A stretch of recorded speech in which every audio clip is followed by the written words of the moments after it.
Reality, captured in user-friendly symbols and processed for understanding.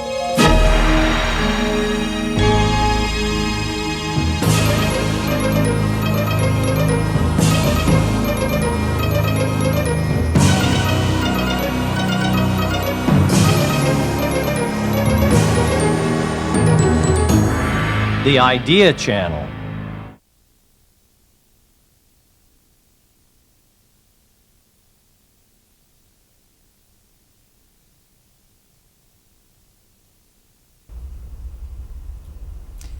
It's seldom that you can date precisely when there's a major change in a human institution, let alone in a monetary institution. But you know, it's an interesting fact that you can date precisely a really drastic change in the character of the monetary system around the world.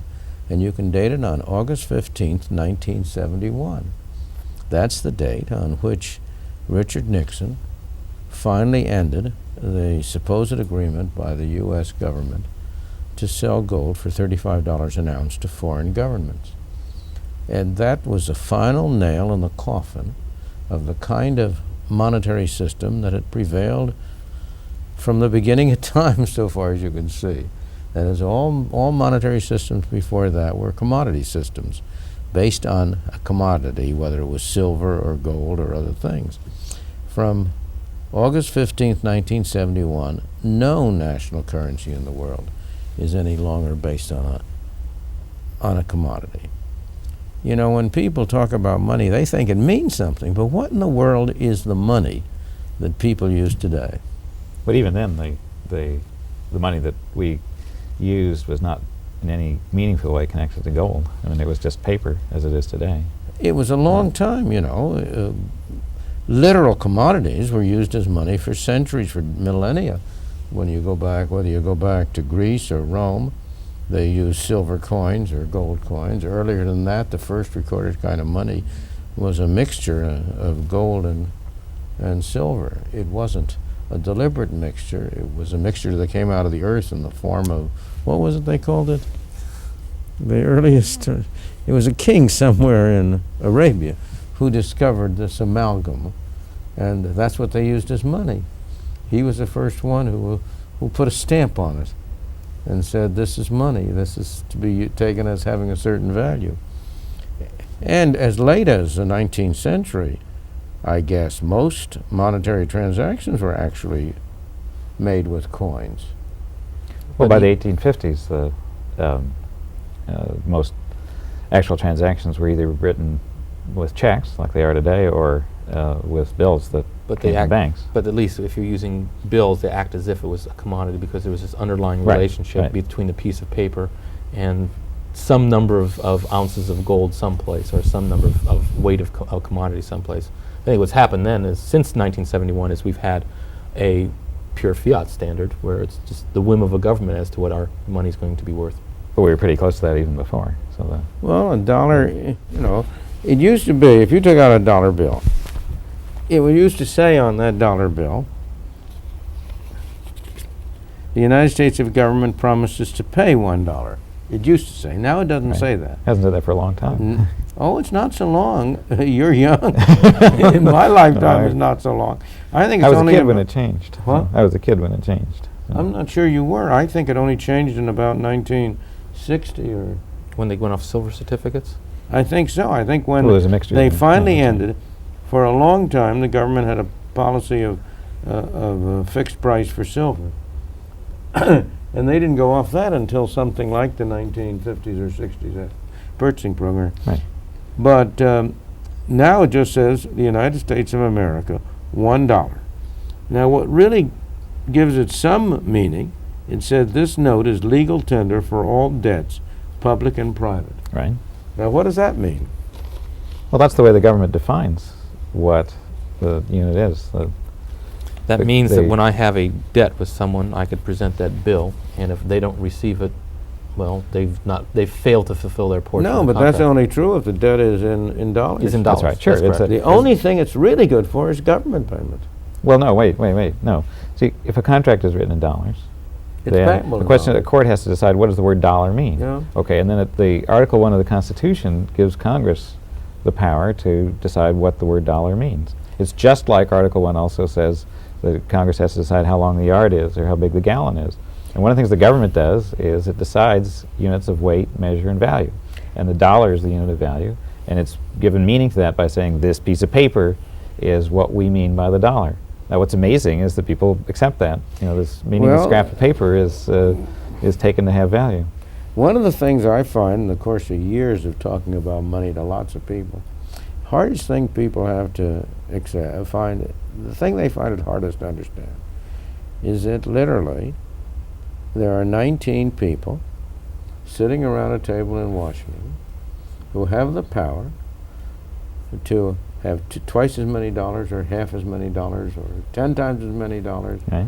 That the people, you know, people think that the number of dollars in existence is somehow determined by some physical or technical or some other rule. The idea that there's just this, who are these 19 people? 7 governors of the Federal Reserve System, plus 12 presidents of Federal Reserve banks. Not all of them have a vote. Only 5 of them have a vote.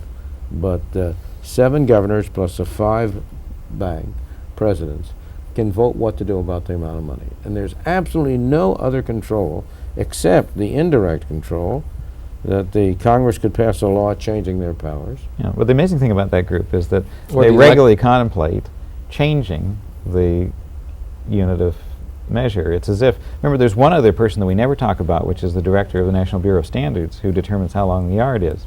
We never think about changing the length of the yard, but regularly the people you're talking about shrink the dollar, get smaller, a little bit smaller every year. It's as if we had a shrinking yardstick. Well, it's amazing that we not in terms of the definition. It's still the legal tender no, for but debt. the purchasing power of it. Just back to the original point, we also have an indirect way. If our president causes or acts in such a way that we have higher rates of inflation, we tend to vote them out, which is probably the leading reason Jimmy Carter was thrown out, and also the Labor government was, and Margaret Thatcher came in. So there is some kind of a very tenuous check on their acting.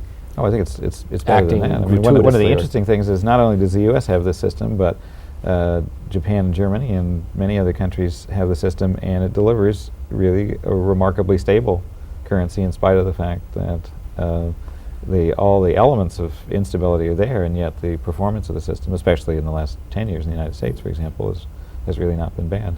In spite of all But the these interesting changes. thing is, you see that until August 15th, 1971, there was at least the pretense that it was not being determined by 12 people, Right. that it was really being determined somehow or other by the link which it had to gold. If you go It was a really pretense, way though. back, Yeah. it was a Well, you correctly called it a pretense. Oh, it was a pretense. It wasn't a pretense to begin with. If you go No, back far to from it, if you go back to what happened when gold was discovered in California in 1848, it was very far from a pretense that the quantity of money was being determined by how much gold there was. Well, it's not the quantity doesn't matter, it's the value of the money. The value of the money declined when gold became more plentiful. Yeah, it declined because there was more of it. The quantity, the value of the money is not unrelated to the quantity of money. Just argue in favor a little bit of this fiat standard. One of the things that's good about it is society is not really forced to go and take gold out of the ground or silver out of the ground and put it someplace in order to create a money system. So if the government's doing its job correctly, that is having a non-inflationary growth rate of the money supply, then we could have this fiat money, this pieces of paper, instead of the gigantic expenditure of resources necessary to pull gold out of the ground, being our money stock and save a lot of resources that we could use elsewhere in the That's economy. an argument I used to make, and I'm not so confident about it anymore. I used to say it's just simply absurd Wait, the system's to working dig better gold now. out of the ground in South Africa in order to bury it under the ground in New York in the vaults of the Federal Reserve Bank. But since I've observed the operation of this fiat money standard, it isn't costless either. It isn't costless because it introduces so much uncertainty into the world about what's going to happen. You're right. The point is, in the best of all worlds, savings of resources, if governments do the correct thing from the beginning, it would be the best of all worlds. When have you known governments to behave as if it's the best of all worlds? I've looked But at a wait, few of they- them in they- my shorter and they- lifetime, and they always do things wrong. But the U.S. government, in the last 10 years, has delivered a more stable purchasing power of money than we had under the gold standard. Now, I admit that's only a 10-year That period. depends on what And then period of before time. that, Last 10 I years? can I would name other disagree with that. 10-year periods in which that was true. yeah, okay. I'm just saying that it's not. You can It's take not an 10 impossible. You can take a 10-year period, for example, I don't think that's right. from 1896 to, really a 17-year period from about 1898, let's say, to 1914, in which you had a very regular up thing, but it was very stable. It With wasn't very violent. stable inflation. Yeah, that Stable period was very inflation. similar to what we've had in the Yeah, last 10 and you years. can take a period from about 1922 to 29 when it was very stable horizontally, 7 years. Right.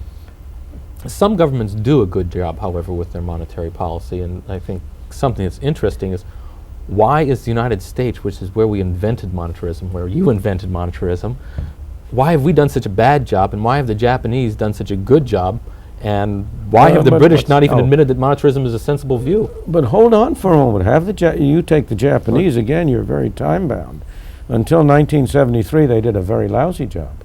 Until 1973, they were Yeah. up and down all the time. Yeah, that's right. There was more price instability in Japan. Yeah. It's only Well, since Greenspan has taken over the Fed in my business, which is money management field, we've talked about the Japanization of U.S. monetary policy, where you have the sensation that Alan Greenspan is actually trying to follow the monetary policy that the Japanese have followed in their good period, and he's trying to reverse the monetary policy that the United States followed before he came into office. But if Yes. you take the period, take Japan, go back. Okay. 73, they had they changed because inflation had zoomed up to 25%. There was a feeling something had to be done about it. And they did, from then on, have a very good monetary policy until about 1988. And then they went off again. When the U.S. Yeah. government And it was essentially- our fault. The U.S. government, Jim Baker and his gang went to the Louvre Accord and said, Japan, you've got to help us do your thing. So we want the yen to go to be devalued. No, no, to- you want the dollar. Want the the dollar dollar. is too strong. the dollar's too strong. goes back to So the dollar, help us so. do that, and they have since. Well, Japanese at growth the, rates At the have- Plaza, no, at the No. Louvre Agreement, they Exactly. wanted to support the dollar. Support the dollar. They wanted to. Oh, okay. the It's the decline plaza. in the Yeah, dollar. okay. Right. That's It's right. the Louvre And that's Accords. what the caused 86. That's what caused the Japanese to print so much money. They went from 8.8 to higher rates of growth rates in their M2 plus CDs, which is what they tend to look at. But now Japanese growth rates of money are down to about 2%, and this is part of the problem that's causing Japan's Yeah, I mean, Japan fall right now in is their just economy a, right a now. remarkable. Well, similarly, contraction. if you take Germany, Germany has done a relatively good job. Right. Now, it's interesting. One of the interesting phenomenon to me is how long people's memory is. There's no doubt the reason Germany has done such a good job is in considerable part because from 1918 to 1922, 23, 24, they suffered a tremendous Yeah, inflation, spectacularly bad time. hyperinflation. You know, people don't realize what hyperinflation is. People in the United States complain about prices rising, but in Germany at that time they paid wages 3 times a day after breakfast, lunch, and dinner, so people could go out and spend the money before it lost its value. And Well, it if was you a good want- idea to buy 2 beers at once because the price of the second beer went up faster than the beer went flat. And there are pictures in my textbook where people would walk around with wheelbarrows of money to Right. make their pays. Well, you That, know, that's a payments. very extreme. I mean, that's John Maynard Keynes made that crack once. He said when he was in Russia during this period and he saw a man rushing with a wheelbarrow of money, he said for the first time he knew what velocity of circulation really meant. One of the interesting things right now going on is just watching some of the things that happen in Russia, where I was recently there and experienced 40%, 50% a month inflation. And this is to people who have known price stability in their mind for years and years and years, and you go from fixed prices, where everything was fixed by the government, to this crazy system where prices are moving at 50% a month. It's left them breathless. They're dumbfounded. They just don't even know how to make any sense out of it. And it's interesting watching these poor countries of Eastern Europe and the ex-Soviet Union undergo these dramatic changes right now. Once again, it's because their money doesn't mean anything there. It's these pieces of paper. Well, if you come back to the United States for a moment and come back to general attitudes about money, I suppose one of the real difficulties about people understanding money is distinguishing, going back to something you were saying, Bob, distinguishing between the number of pieces of paper, the number of units, right. and what that number of units will buy. What economists call the nominal amount of money versus the real amount of money. And to an ordinary person, it seems kind of curious. Let's suppose these 19 people sitting around a table suddenly decided that the quantity of money should be increased. And everybody got more money somehow. Let's not ask about the process. Each individual separately would think he was better off. And yet the economy as a whole might be very much worse off. And that's why I think when you ask the question, why is it that countries have inflations, do something, then almost everybody agrees after the event was a bad thing. I don't believe there's anybody in Argentina who thinks it was a good thing that they had inflation rates of 100, 200% a year. I don't think there are very few people in the United States who think it was a good thing that during the 1970s, inflation was allowed to go up until in 1980, it was in the neighborhood of 20%. And yet we do it. And that's really a puzzle, isn't it? Why is it? But it speaks to the more general problem of the failure of government.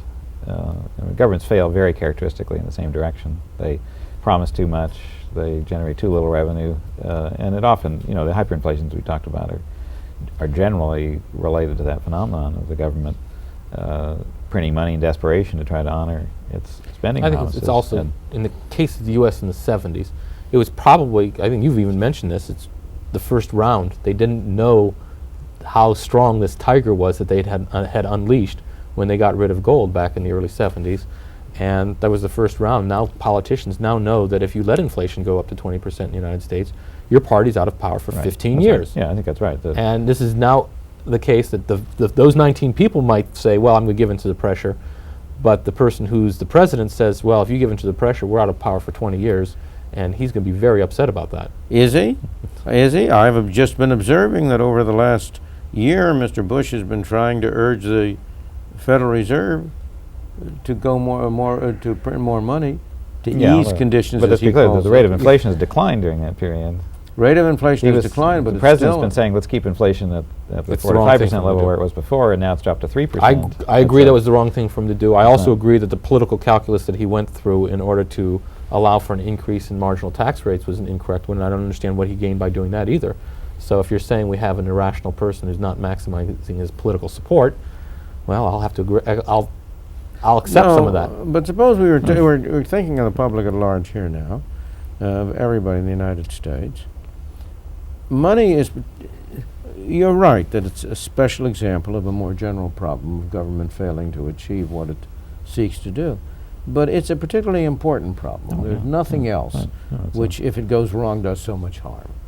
And the interesting thing is that you very seldom have seen any structural suggestions for really changing the system in a way which would make money a better servant and a less cruel master. Well, you and I have both put a lot of persuasive effort into that. Lots of academic We've just been unsuccessful, is that what you're saying? Because we've yes, certainly tried. we have been unsuccessful, absolutely.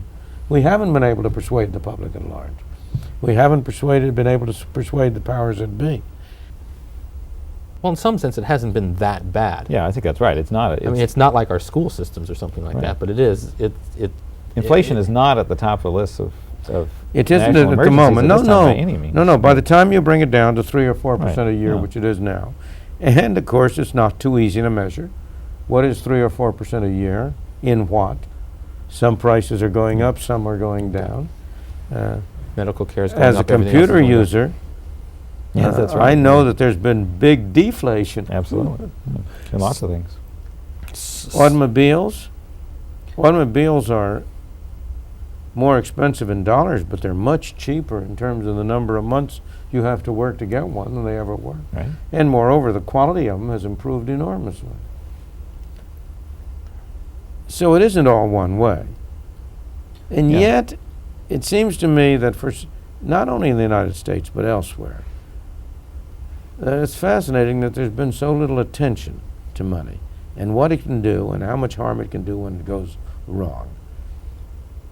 And the thing we haven't done is build in any protection against repetition of the disasters of the 1970s or even worse, which could happen. I mean, the federal government is drifting in the direction of a true fiscal emergency sometime in the next 5, 10, 15 years, and that could be accompanied by the kind of a severe inflation emergency that we've not had for a long time. But I think that's, the time to act would be now in terms of trying to make a structural reform. So far as the public at large is concerned, inflation to them means higher prices. And to them, they look at higher prices as being set by business enterprises. And the most popular explanations of inflation are not those we've been talking about. Yeah, that's right. The most popular explanations of inflation is that it's greedy businessmen who are pushing up prices, or it's trade unions that are pushing up wages.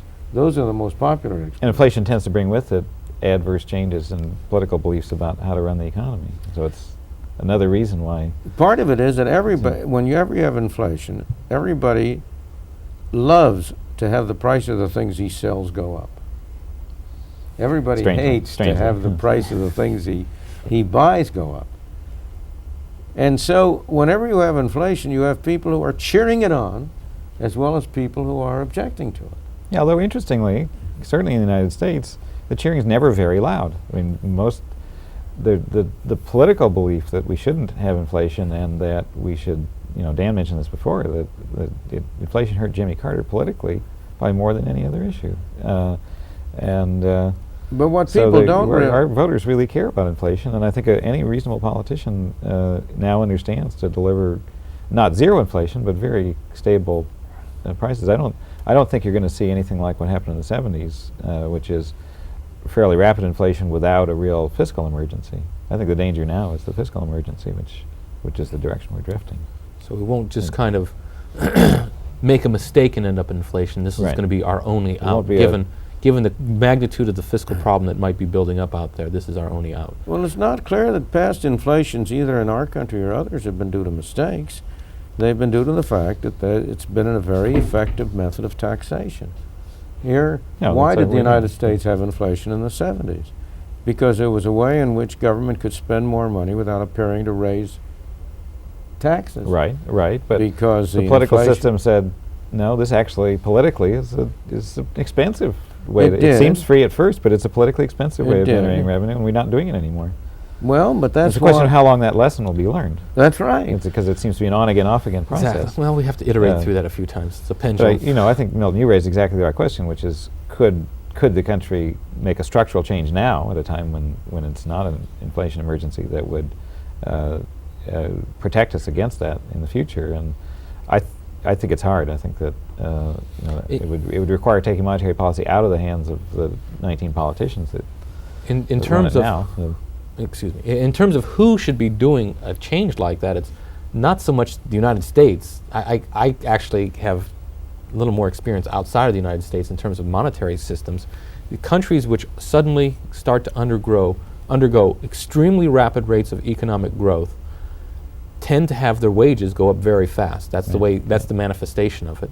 And the consumer price index has a large portion of it is composed of things which are a function of how high wages are and how fast they're going up. And we could have a perfectly sensible monetary policy going on in the United States, low rates of inflation.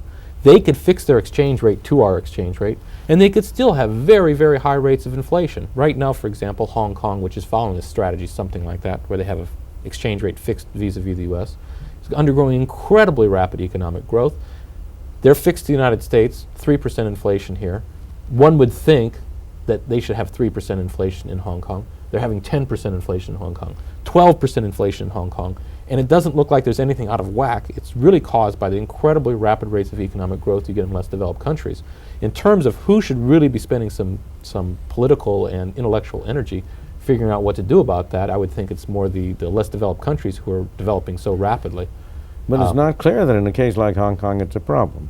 If you look at their tradable goods, if you look at the price index of the goods they export or import, those are going up at about the rate of inflation in the United States, about 3 or 4%.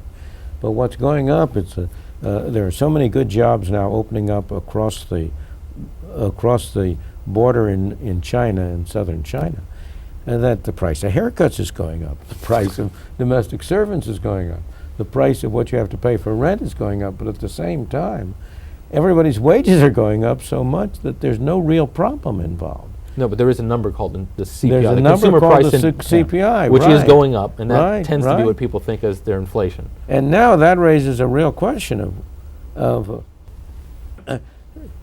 you're designing a monetary system for a country like Hong Kong. Right. I know what I do. Do you want to keep the CPI constant? What would you do? Yeah. I would revalue at the rate of U.S. inflation. Well, but that would just keep Yeah, the U.S. That would that's- just that eliminate would the give 3 or you- 4%. Right. But what would it do about the 10 or 12% CPI?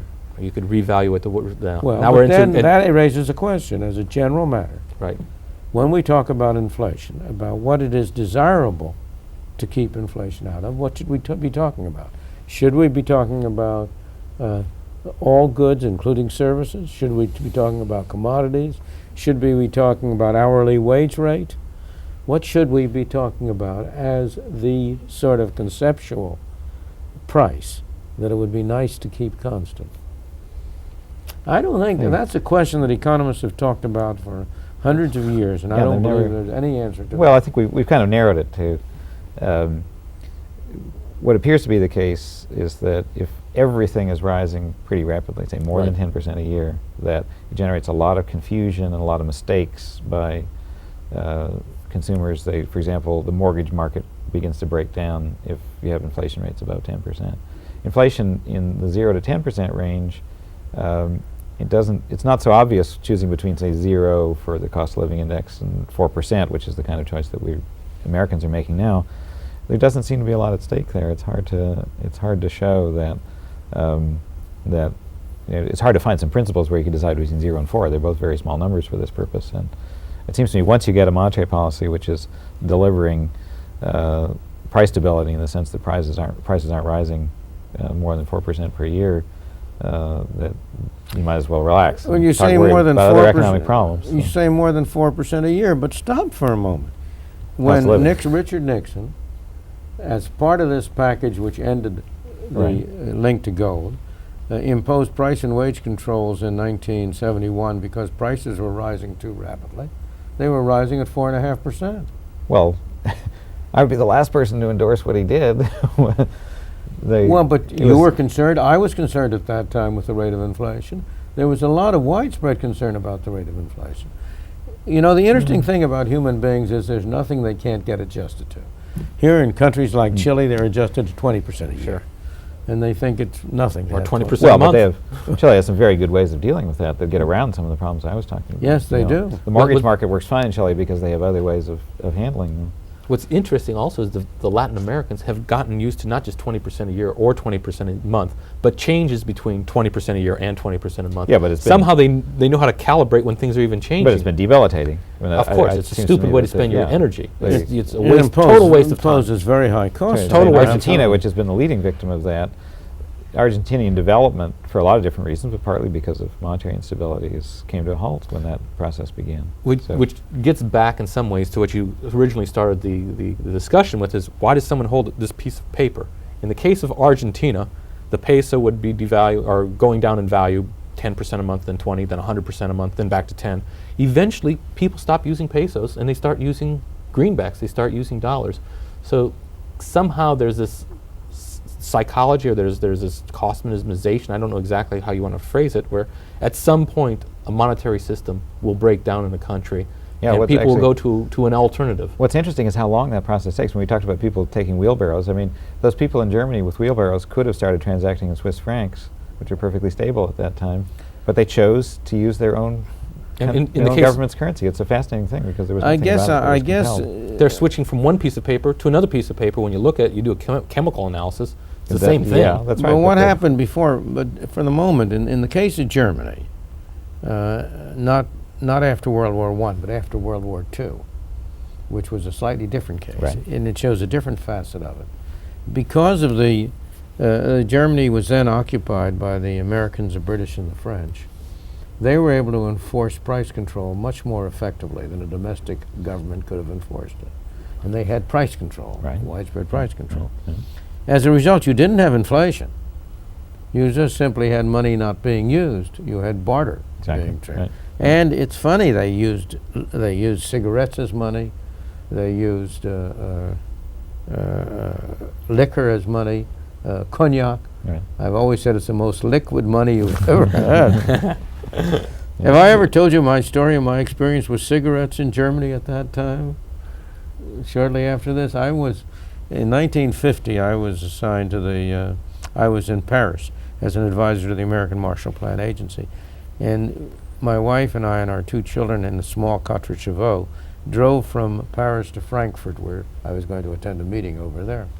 And we started to run out of gas along the way, and there was no gas station around. So I went off and drew up off the Eisenbahn, Autobahn, and went on to a small station and got my car filled with gas, and then I wanted to pay her. Now, a woman did, and as it happened, I had French francs, US dollars, British pounds, but no German marks, because I was supposed to get marks from the US agency in Frankfurt when I got there. And she wouldn't take any of those because she said it wasn't legal. And she said to me, "Haben Sie keine Ware? Haven't you any goods?" And I said, "What kind of goods?" And she said, "Coffee?" And I said, "No, I have no coffee. Cigarettes." So we finally made a deal.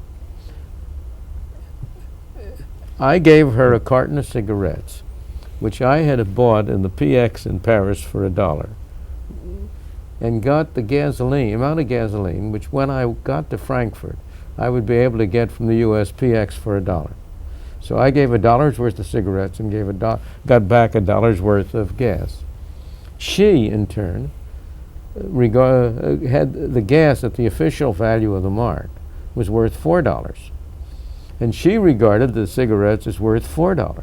So she got $4 worth of cigarettes for $4 gas. It was good for her, good for me. I always used to ask my students, where'd the $3 go?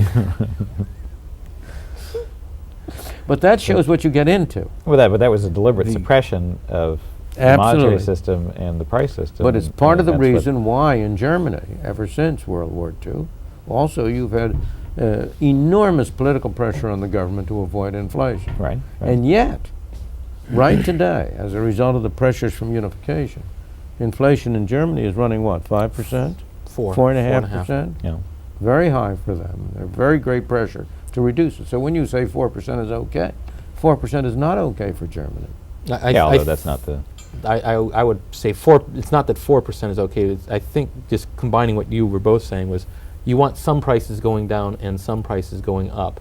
And in the case of the United States or Germany, where our underlying economic growth is, say, 2% real, probably the inflation should be around 2%. Most people would say they can't tell whether there's inflation or not. If you're in a world of Hong Kong, where you have real wages growing at 10% a year and GNP growing at 10% a year, and you have some prices still going down, but you have all these wages going up, a measured CPI of 4 to 6% will be quote-unquote okay. Won't look as bad as the 4 to 6% does here. Well, the other thing is that there's a fair amount of natural noise in inflation. I mean, a good example is that in 1986, the U.S. inflation rate was 0, and it just dropped discontinuously. Well, that was it was related to the collapse of oil prices at that time. Similarly, in Germany, you're going to have a blip of inflation as they have with an event like reunification.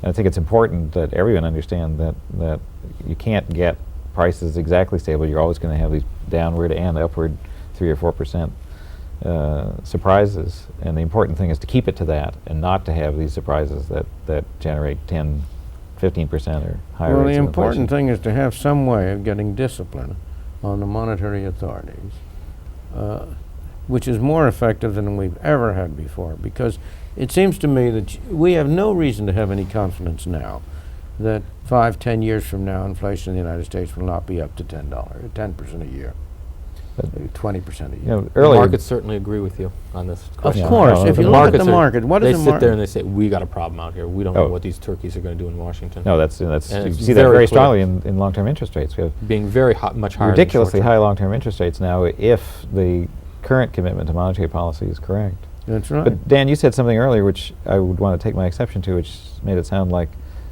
we all believed in monetarism. Because Milton and I have argued for 20 years on this point, and I thought I gradually swung him around. But that's not, controlling the money stock is not the way I would want to see us. No, try but to that's keep a question of prices under control. definition. We all believe in monetarism in the sense that there's none of us who would say, all of us would agree, number one, that inflation is a monetary phenomenon.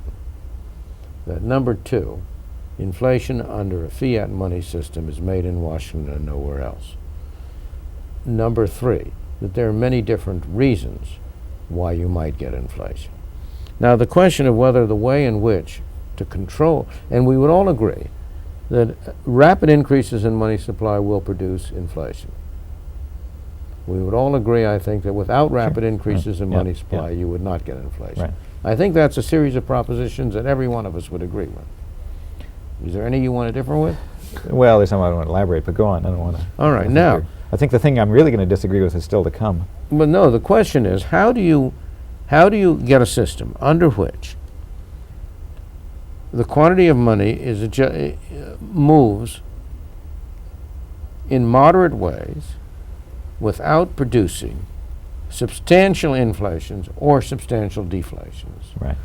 How do you avoid episodes like 1929 to 33 when the quantity Sure. of money fell a third Absolutely. and we had a major depression? And the price level fell. And the price level fell almost in half. How do we avoid situations like 1970s when you had very continuous rapid increases in the money supply and in inflation? Now, there are various ways of doing it. One way I've championed for a long time is to try to put a rule on how rapidly the quantity of money can change. Now, I'm not saying that's an ideal or a perfect rule. It isn't. But at least it would avoid these major differences. You have been in favor of different kinds of rules which would also avoid those differences. Right. The key thing in both of your propositions is there's a rule. That's You've got to do right. something. There's got a rule. And Yeah, I mean, but see, when you start talking about a rule and you start writing down what the rule would be, then I think that making a monetary rule encounters very severe problems because of change in the monetary system, which has generated more competition from credit cards, and all kinds of things have happened that are eroding the position of the paper dollar. So it's hard to set a rule for the paper dollar, whereas what we really want to set the rule for is the result, which is, in the longer run, simply the inflation rate. Well, you could set it for the inflation rate. What's your, I never have gotten your reaction to the rule that, not the rule, but the method of accountability that Bob Hetzel has proposed, which is that the federal government issued two kinds of bonds, one of which is like the present bond that's paid so many dollars per year, 6%, 10%, whatever it may be, and the other of which is a purchasing power bond, which is adjusted for inflation. Right. So that I buy a bond for $1,000 at a, let's say, 4% interest rate. But let's say it's a 10-year bond. If at the end of the 10 years price level is doubled, I get back $2,000, not $1,000. Right.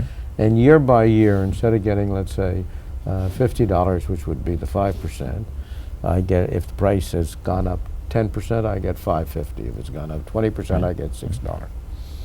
And what Bob proposes is that the Treasury should issue two long-term securities, identical in every respect, including amounts, of these two kinds. Then the market will price them, and the difference between what the interest rate the market puts on the one and on the other will be the market's expectation of inflation. Right. And that the Federal Reserve should require to keep, now I add, this is as far as he went. He just wanted that as information for the Federal Reserve, so the Federal Reserve would know what it's doing. But I would put on it the additional requirement that the Federal Reserve be required to keep that differential less than 3 percentage points. Yeah, okay. This is very similar to ideas that I've been pushing for Yeah. quite a while.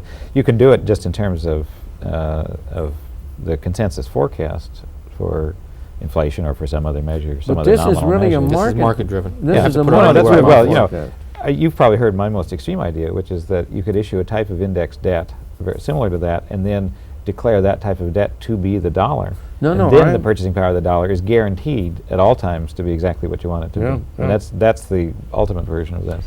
Well, That's, I think, we're far from political acceptance of We're what far the from political total automatic acceptance. stabilized dollar. There's the much more blunt edge instrument, which is what New Zealand does. If you don't, I think it's part of the constitution of the Central Bank of New Zealand, that the Reserve Bank of New Zealand, that if you don't keep inflation below a certain level, you're fired, Mr. President of the Central Bank. So it's written in the constitution of the central bank, of the Reserve Bank of New Zealand. Yeah, the real need is to make the people who are in charge accountable. Yes. New But we Zealand have to does then that state by very saying- clearly what it is we expect them to do. All right, there's suppose where we we, need to- that's what I was saying. New If they Zealand's very don't clear. keep the difference between these two interest rates that I talked about, less than 3%, for every 0.5% they go over, their pay gets docked 20% or something. You have to have a sanction. We have none now.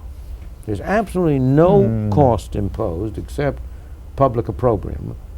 And Yeah, public but don't- opprobrium is so widely distributed among so many guilty people, it doesn't amount. Yeah, but it's not working that badly. I mean, Tell me who paid a price, what individual, what Federal Reserve official paid a price for the inflation of the 70s? William Miller?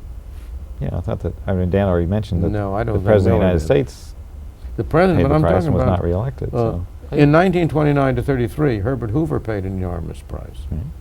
But the people who ran the Federal Reserve did not. No, but And of they're course, part of this. Herbert Hoover was led to say in his memoirs that he discovered that the Federal Reserve was a weak reed to lean on in time of trouble. I like the New Zealand plan, whereby Dan Brash, who is the governor of the Bank of New Zealand, has a job under which, if he doesn't bring inflation below 3%, he gets fired. What if it drops below zero? Does he get fired if it begins to go negative? It's not I mean, that was the provided. problem. He in was- 19 when That's I not a la- provision of. But when I so last the, saw him, the I 1929 disaster could happen in New I Zealand. saw him recently, and what he Mhm. was worrying about was that inflation had been coming down faster than it was required to come down, and he was afraid that it was going to get down too low. Yeah. Okay. All right, so Your we'll see. problem. Yeah. Yeah. But it seems to me that I would say any of these things would be good, provided it makes the people who are responsible, namely the people who run the Federal Reserve Board, those 19 people around the table, you have to make them accountable. And right now they're not accountable at all. Well, how do you explain why they're doing such a good job if they're not accountable at all? Seems to me that there's some degree of accountability. You and I would I agree wouldn't that there say should be they're more. doing such a good job. I think you're exaggerating the goodness of the job. For a brief period now, Yeah. Okay. I would say at most, you could say it's been reasonably good for about 3 or 4 years. Okay. I don't think Mr. Volcker did such a good job.